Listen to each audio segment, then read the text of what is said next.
Most men are not failing because they lack talent. They are not failing because the opportunity never came. They are failing because they have no discipline. That is the uncomfortable truth that nobody wants to sit with.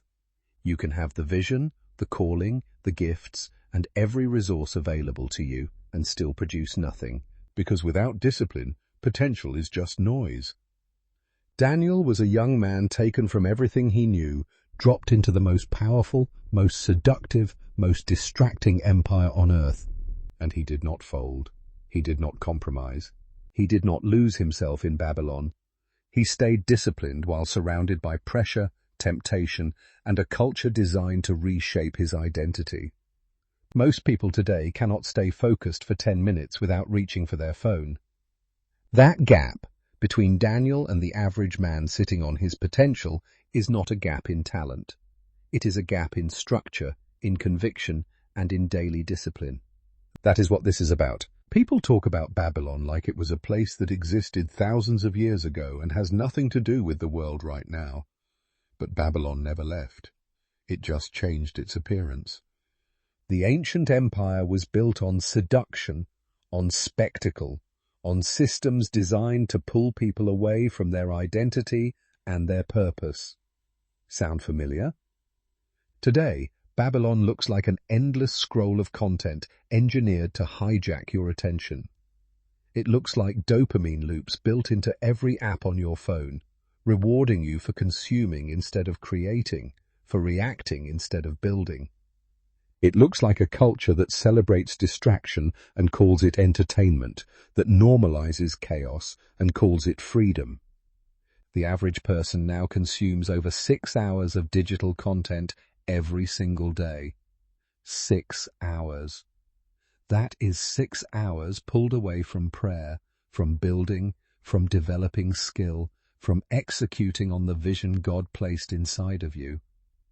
The enemy of purpose has never been a lack of opportunity. The enemy of purpose is distraction. And distraction in the modern world is not accidental. It is engineered.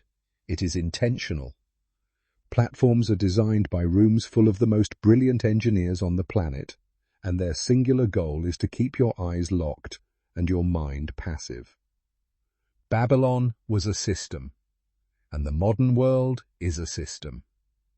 The question Daniel answered, and the question every man must answer today, is whether you will be shaped by the system around you, or whether you will build a system within yourself that is stronger than the one trying to consume you. Daniel chose the latter, and it changed everything. What most people miss when they read about Daniel is that his faithfulness was not just spiritual, it was structural. Daniel did not simply have good intentions. He had a framework. He had a daily routine that was non-negotiable. He prayed 3 times a day, every day, facing Jerusalem, even when a law was passed that made that prayer punishable by death. That is not emotion. That is conviction backed by structure. He had boundaries around what he would eat, what he would consume, what he would allow into his life. He had consistency that did not bend under pressure, did not shift when the environment changed, and did not disappear when things got difficult. He had a rhythm, and that rhythm produced results so undeniable that even the kings of Babylon could not ignore them. Daniel was 10 times sharper than every other advisor in the empire, not because he was 10 times more talented, but because he was 10 times more disciplined.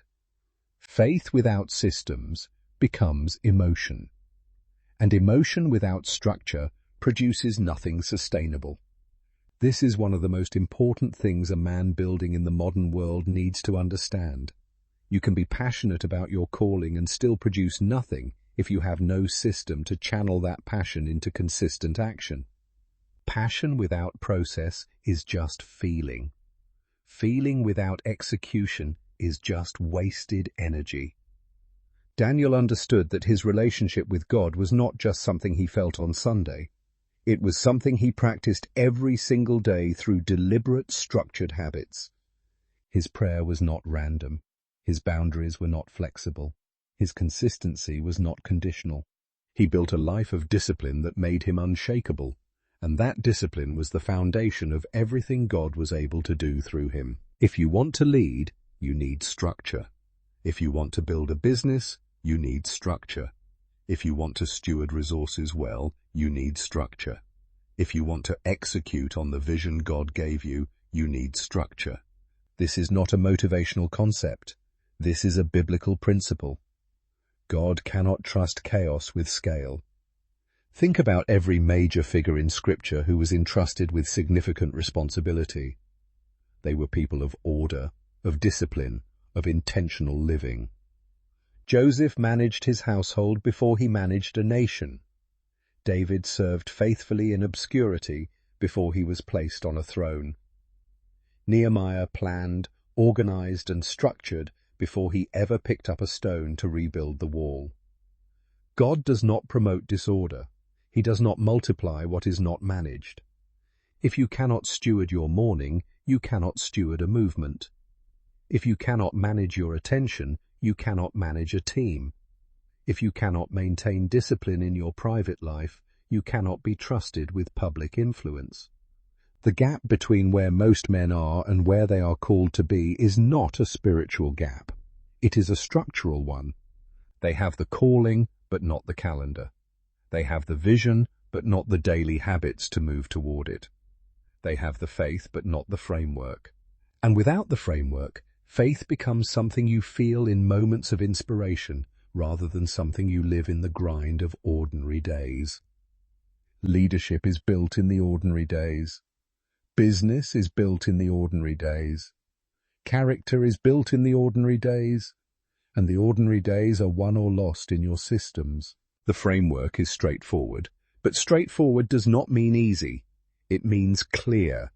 And clarity is what most men are missing. Start every morning in silence. Not with your phone, not with news, not with notifications. Silence. Give your mind space before the world fills it with noise. In that silence, move into structured prayer. Not a rushed, scattered conversation, but intentional, focused communication with God. Bring your vision, your responsibilities, your decisions, and your gratitude into that time. Let it anchor you before the day begins. From there, move into focused work blocks. Identify the 2 or 3 things that matter most for your purpose and your calling, and protect time to work on them without interruption. Not everything deserves your best hours. The most important work does. Remove distractions deliberately. This is not passive. You have to make active decisions to create an environment where deep work is possible. Turn off notifications. Set boundaries around your phone. Protect your attention like it is your most valuable asset, because it is. At the end of each day, conduct a stewardship review. Ask yourself what you built today. Ask what you wasted. Ask where you were disciplined and where you drifted. Accountability to yourself is the foundation of accountability to God. Close the day with night reflection. Review what you are grateful for, what you learned, and what you will do differently tomorrow. Let the day end with intention, not just exhaustion. This is the Daniel discipline. It is not complicated. It is consistent. And consistency, applied over months and years, is what separates the men who talk about their calling from the men who actually walk in it. Subscribe if you want biblical systems for discipline, leadership, and execution built for men who are serious about building. Download the Faith and Execution Guide below and start building your framework today.